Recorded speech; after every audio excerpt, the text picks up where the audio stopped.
시청자 여러분 안녕하십니까? BOA 뉴스투데이 시작합니다. 북한이 최근 열병식에서 새로운 모습의 북극성 잠수함 발사 탄도미사일 SLBM으로 추정되는 미사일을 공개했습니다. 그런데 미국의 안보 전문가들은 북한이 속임수로 실제 역량을 기만했을 수도 있다며 의문을 나타내고 있습니다. 첫 소식 김동현 기자가 보도합니다.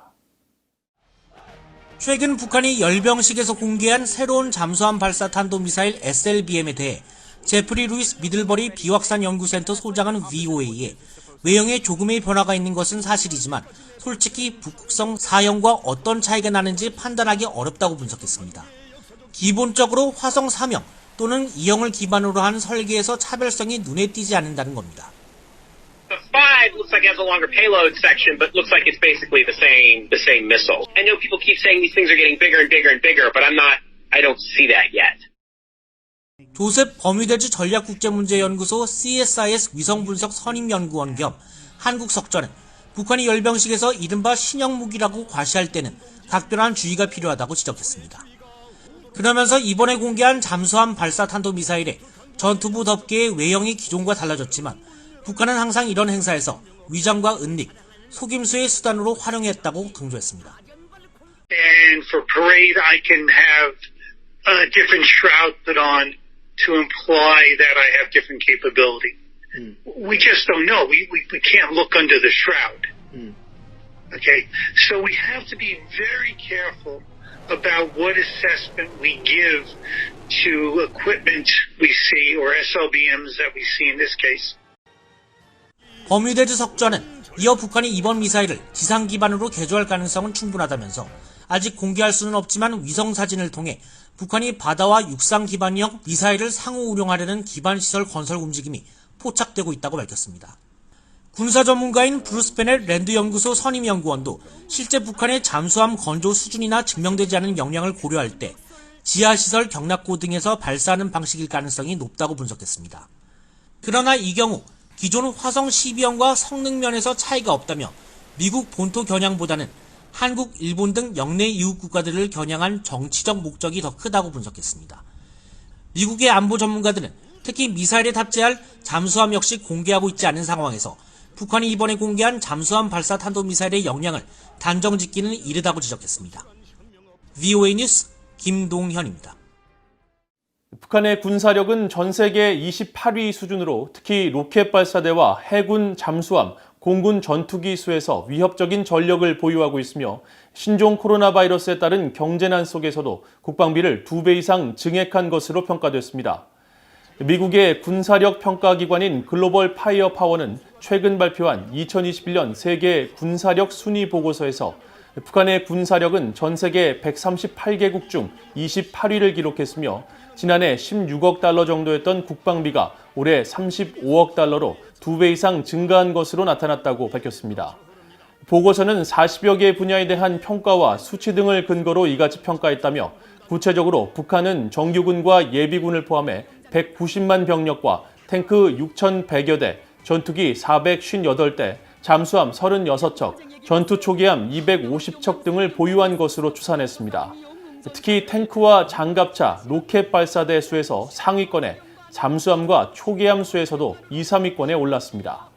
한편 전체 군사력 순위 1위는 국방비가 연간 7,400억 달러인 미국이며 한국은 보유 장비 등에서 북한을 월등히 앞서며 전 세계 6위의 국방력을 지닌 것으로 조사됐습니다. 미국 의회 산하 초당적 기구인 중국위원회가 중국 정부의 계속되는 탈북민 강제 북송 문제를 지적했습니다.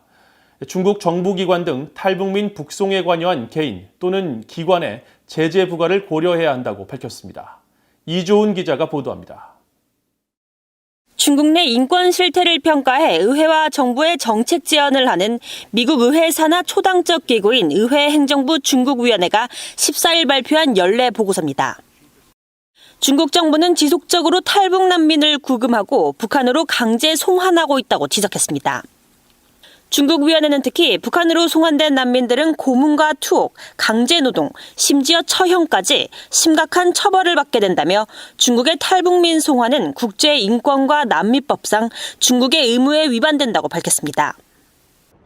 위원회는 또 이번 보고서에서 중국과 북한 당국이 탈북을 막기 위해 계속해서 엄격히 국경을 통제하고 있고 중국 당국은 한국의 선교단체들을 단속하고 추방해 이 단체들의 탈북 난민 구호 활동을 저해하고 있다고 지적했습니다. 위원회는 특히 이번 보고서에서 중국 내 여성 탈북민에 대한 인신매매 실태를 집중 조명했습니다. 탈북 난민의 대부분은 인신매매에 취약한 여성인데 중국 정부는 이들 여성의 합법적 난민 신분을 부여하지 않아 이들에 대한 중국 내 인신매매를 부추길 수 있다고 지적했습니다. 그러면서 중국 남성과 탈북 여성 사이 태어난 많은 어린이들이 법적 신분 결여로 인해 기본적 권리를 박탈당하고 있다며 이런 행태는 중국법과 유엔 아동 권리 협약에 위배된다고 밝혔습니다. 위원회는 중국 내 탈북 난민 문제 해결을 위해 의회와 행정부에 5가지 정책 제언을 했습니다.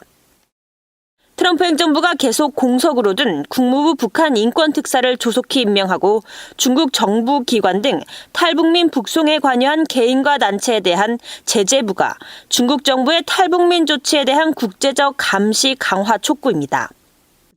또 최근 몇 년간 미국이 의지를 보이지 않아 열리지 않았던 유엔 안전보장이사회 내 북한 인권 문제 회의 개최와 중국 정부가 탈북민들에게 난민 지위를 부여하고 특히 탈북 여성과 이들의 자녀에게 법적 신분을 부여하도록 해야 한다고 제언했습니다.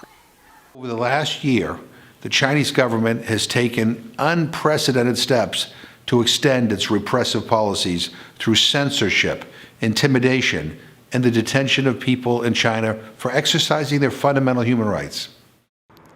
맥거번 의원은 그러면서 미국 의회와 곧 출범하는 조 바이든 행정부가 이번 보고서에 담긴 제언을 적극 활용해 중국 정부의 책임을 묻고 미중 관계에서 보편적인 인권과 법치를 보다 효과적으로 증진시켜야 한다고 강조했습니다. VA 뉴스 이존입니다. 조 바이든 대통령 당선인이 오바마 행정부에서 대북 제재 문제를 총괄했던 데이비드 코원 전 중앙정보국 CIA 부국장을 다시 CIA 부국장에 임명한다고 발표했습니다. 바이든 당선인 인수위원회는 15일 성명을 통해 코원 지명자는 국가안보와 금융, 법률 분야 전문가라고 강조하면서 이같이 밝혔습니다. 코원 지명자는 앞서 바이든 당선인이 부통령으로 재직할 당시 2015년부터 2017년까지 오바마 행정부에서 CIA 부국장을 역임했었고 이에 앞서 2011년부터 2015년까지 재무부의 테러 금융정보 담당 차관을 지내면서 불법 금융활동 단속을 위한 정책 시행에 깊이 관여했습니다. 특히 해외자산 통제실을 총괄 지휘하면서 북한과 이란, 러시아, 테러리스트 조직들에 대한 제재를 수립하고 관리했다고 인수위 측은 밝혔습니다. 국제적십자위원회 ICRC가 지난해 신종 코로나 바이러스 감염증 여파에도 북한 내 장애인 재활과 신종 코로나 지원 사업을 추진했다고 밝혔습니다. 적십자위원회는 14일 2020년 12월 북한 활동 보고서와 2020년 12월 북한 재활 프로그램이라는 2개의 보고서를 공개하고 북한 조선적십자회에 대한 지원 사업으로 재난 대응용품 창고 유지와 비상용품 배급 지원, 신종 코로나 대응을 위해 11만 2천 달러를 지원했다고 밝혔습니다. 또 지난해 1월부터 9월 사이 환자 1,500여 명에게 모두 3,200여 건의 서비스를 제공했으며 전년 대비 절반 수준이라고 설명했습니다. 이상으로 VOA 뉴스투데이를 모두 마칩니다. 시청해주신 여러분 고맙습니다.